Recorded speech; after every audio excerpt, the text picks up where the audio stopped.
Babilonia. 6 siglos antes de Cristo. La ciudad más grande del mundo, con murallas que serían una maravilla. Las murallas de Babilonia tenían doble anillo y más de 30 metros de ancho. Nabucodonosor las levantó para demostrar que nadie podría entrar.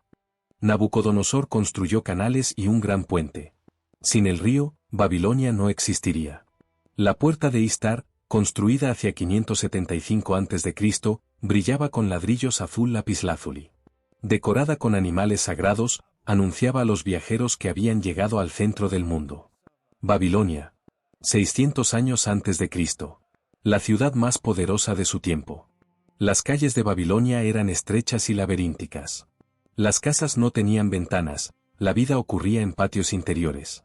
Antes del mercado, los sacerdotes realizaban rituales que, creían, mantenían el orden del cosmos. Sin ellos, el mundo podía deshacerse.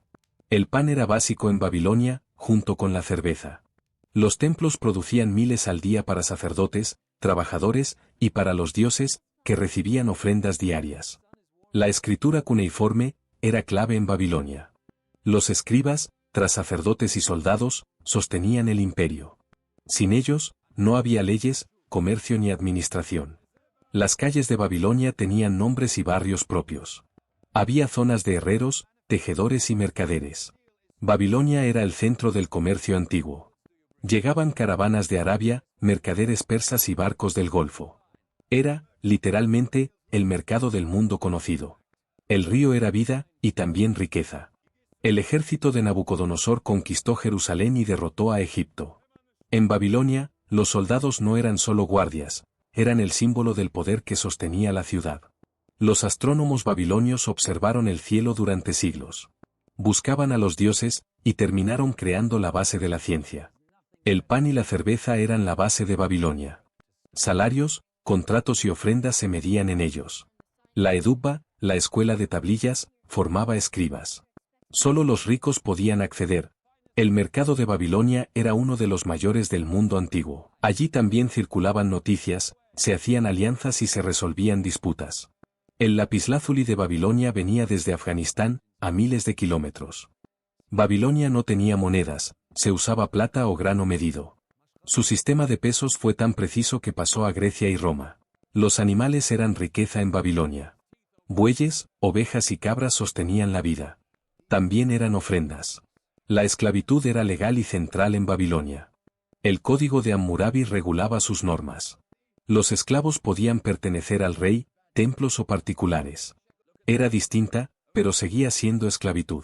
Fenicia, en el actual Líbano, era el gran intermediario comercial. Llevaba productos entre Oriente y Occidente. Los babilonios crearon distintos barcos, como la gufa, redonda y de caña, tan típica que aún se usa en Irak. Babilonia vivía la transición al hierro. Aún nuevo, ya se usaba en armas y herramientas. Los templos no eran solo religiosos, eran industrias. Gestionaban talleres donde cientos producían lana para vender. Gran parte de la economía babilonia dependía de ellos. Los tamkaru eran los banqueros de Babilonia. Prestaban plata, emitían créditos y financiaban comercio.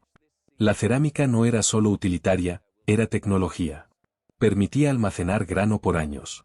Las especias no eran solo condimentos, eran medicina, lujo y valor. La canela viajaba desde India o Sri Lanka. Los babilonios inventaron el contrato escrito. Miles de tablillas registran compras, préstamos y acuerdos. Al mediodía, el mercado de Babilonia era el centro del mundo, comercio, encuentro social y vida pública, todo en un solo lugar. La comida callejera es antiquísima. En Mesopotamia ya había puestos con sésamo, dátiles, granos y pescado del Éufrates. El código de Hammurabi regulaba el comercio, precios, medidas y préstamos. El mercado no era libre, estaba controlado por leyes detalladas como en la Edad Moderna. En Mesopotamia, el calor frenaba el comercio, el mercado funcionaba por la mañana y primera tarde. Babilonia importaba materias primas y exportaba telas, cerámica, bronce, aceite de sésamo, sobre todo, conocimiento que viajaba con sus escribas. La arquitectura mesopotámica se mantuvo por siglos, muros de arcilla, patio central y privacidad total. Los arqueólogos hallaron juguetes como caballos de arcilla y tabas. La infancia es lo que menos cambia. En Babilonia, las mujeres podían tener propiedades, firmar contratos y hacer negocios. No eran iguales a los hombres, pero tenían más derechos que en muchas civilizaciones posteriores. Los babilonios eran muy limpios, tenían alcantarillado y normas de higiene. Los médicos babilonios tenían tarifas reguladas, cobraban por éxito y eran castigados si fallaban. Practicaban medicina empírica, mezclada con oración. En las escuelas mesopotámicas ya había chistes y proverbios. Los sellos cilíndricos de Babilonia eran pequeñas obras de arte usadas como firma. Su precisión y miniaturas siguen siendo admiradas hoy en museos. En Babilonia, la cerveza era producida por mujeres y regulada por ley. Era un alimento básico de toda la sociedad.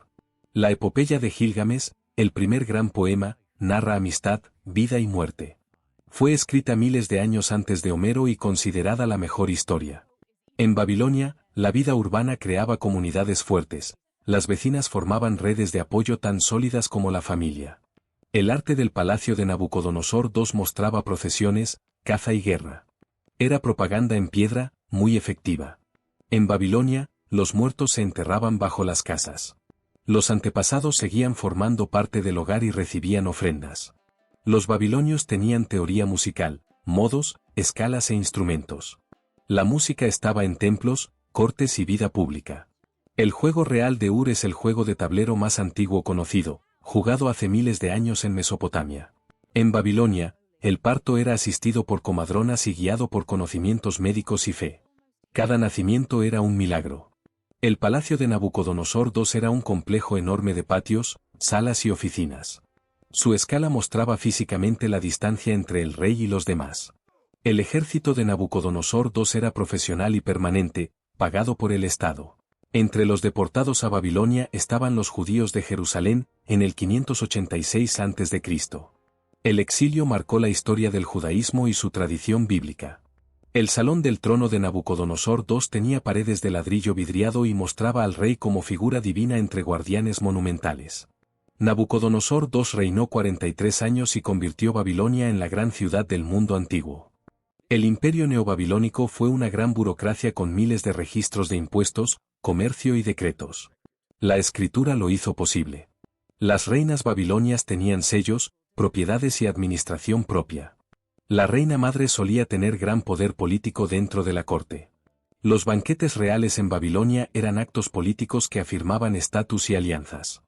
Los textos culinarios más antiguos son recetas babilonias del segundo milenio AC.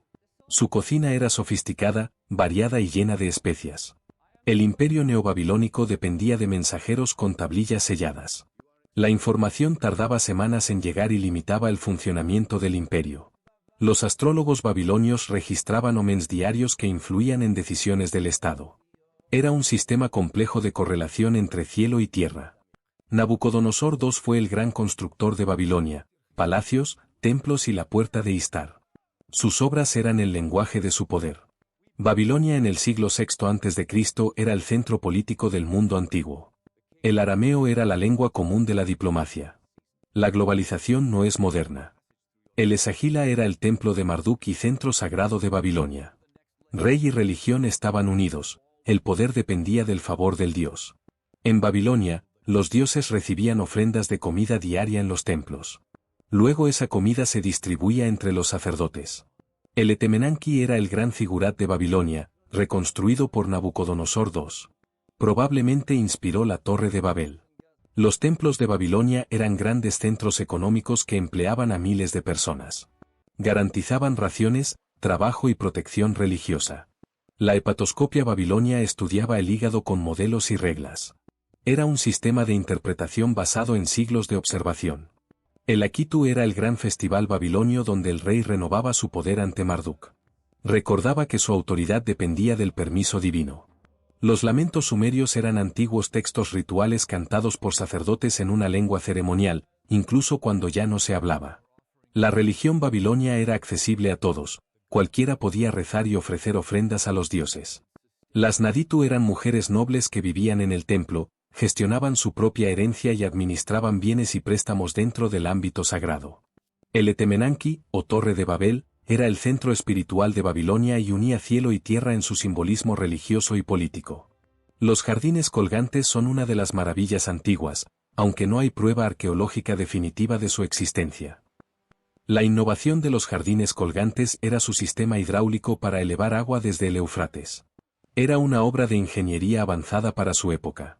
Paraíso viene del persa antiguo Pairidaeza, que significa jardín amurallado. Los jardines del mundo antiguo originaron la idea del paraíso como un jardín. El agua de los jardines colgantes se elevaba desde el Éufrates con gran esfuerzo humano. Nabucodonosor II habría construido los jardines colgantes para su esposa Amitis, recreando sus montañas natales con ladrillo, tierra y agua. En Babilonia, la sombra era un lujo. Los jardines transformaban el desierto en espacios habitables y bellos, culminando en los jardines colgantes. Los jardineros de Babilonia eran especialistas con conocimientos botánicos. Cuidaban especies locales e importadas usando saberes acumulados por generaciones. Los jardines colgantes atraían aves y vida silvestre.